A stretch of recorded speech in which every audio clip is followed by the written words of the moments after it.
After shutting down 857 porn websites, the government is now planning to play internet nanny by appointing an ombudsman to look into objectionable content on internet and regulate what you access online. Sources have told India Today that this anti-porn ombudsman could be a retired Supreme Court judge or somebody from the civil society.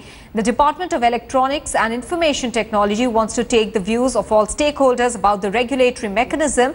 The government sources have also told India Today that the ban on 857 porn sites is temporary and that the sites were blocked in compliance with the Supreme Court order asking for measures to block websites dealing with child pornography. The government's porn ban has sparked a major outrage though and is being seen as an encroachment on the private space and liberty of citizens, their right to view whatever they choose in the confines of their home.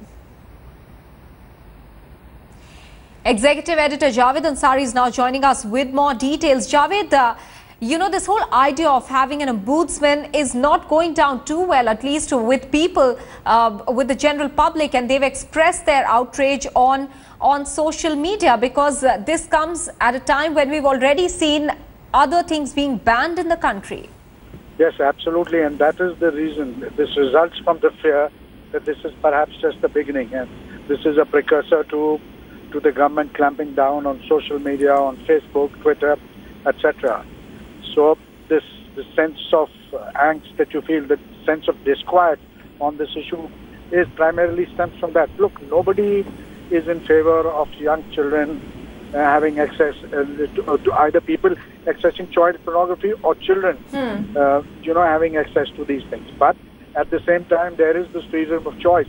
Adults must have the freedom of choice. They must their ability to access information of whatever kind should not be curtailed. But primarily, the sense of disquiet that you get is on account of the fear that people have that this perhaps could lead to a greater clampdown on the part of the government. Javed, the argument that the government is giving is that it's following the Supreme Court orders. But if I remember correctly, the Supreme Court had in fact said that a person should be allowed to choose what he does inside the confines of his or her own home. What is the government saying about that?